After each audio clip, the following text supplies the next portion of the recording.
The 30th and final Ironman Canada was staged Sunday in Penticton, and 2,576 participants took to the water in ideal conditions. Not all would finish on this day, but more than 2,400 triathletes would indeed cross the finish line. Elliot Holtham, Chris Bagg, and Scott Curry were first out of the water. However, in an ominous tone, none would end up breaking 10 hours on the day.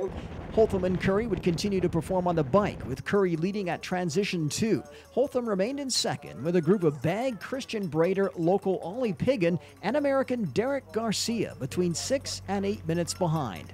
A leg injury would slow Curry on the run, and he would eventually drop out. On the first half of the marathon, Matthew Russell was making his move, and the small-town New York-raised athlete was at this point not looking back. His run time of 2:53.35 was best of the day, and despite being 15th in the water and 4th on the bike, the 6:38-mile pace run vaulted him into Ironman Canada champion. I'm really speechless. I mean, the first year they had this was 1983, and that was the year I was born, so hey.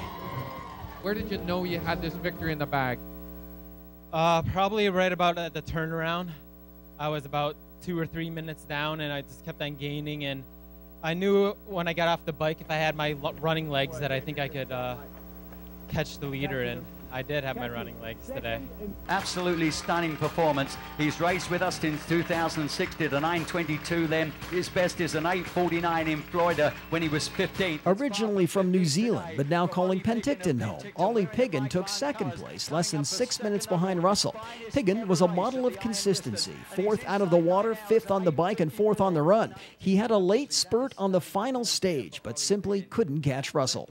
He was running hard and fast, and I put a little bit of a surge in the end, but couldn't shut him down, and credit to him. I think he's done 3 Ironman in the last 3 months and podiumed in all of them, so very happy to finish behind a guy like that, and congratulations to him for winning for sure. German Christian Brader was 3rd overall, 4.5 minutes behind Piggin. He was strong on the bike but faded down the last half of the run, perhaps due to competing in the New York Ironman 2 weeks prior. Christian, how's it feel? Bad.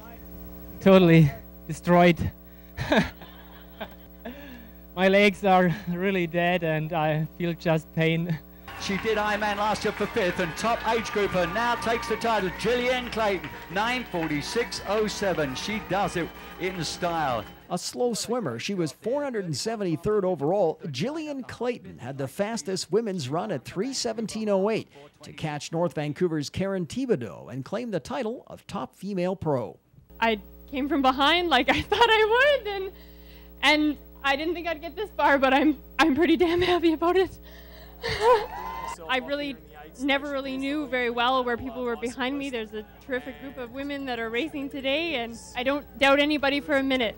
Anyone can do anything. If I can do this, anybody can do anything. So it's running scared all the way, and it's a really good motivator. 3rd for the women pros was Penticton's Janelle Morrison at 9:53.20, an excellent effort after recovering from a car accident. Now, Clayton didn't have the best time of the day. That honor went to Denver's Kendra Lee, an age grouper in the women's 30 to 34 category, who finished at 9:44.58. Her time was 1 minute and 9 seconds faster than Clayton's. The very last person to cross the finish line on the last Ironman in Penticton was San Clemente, California's Kelly Telling. In the women's 35 to 39 category, she just made the midnight cutoff with 5 seconds to spare. Remember, these racers have 17 hours to complete the race. Next year, the race, with the same course and distance, will be called Challenge Penticton. Reporting from the South Okanagan, I'm Tim Morton for Shaw.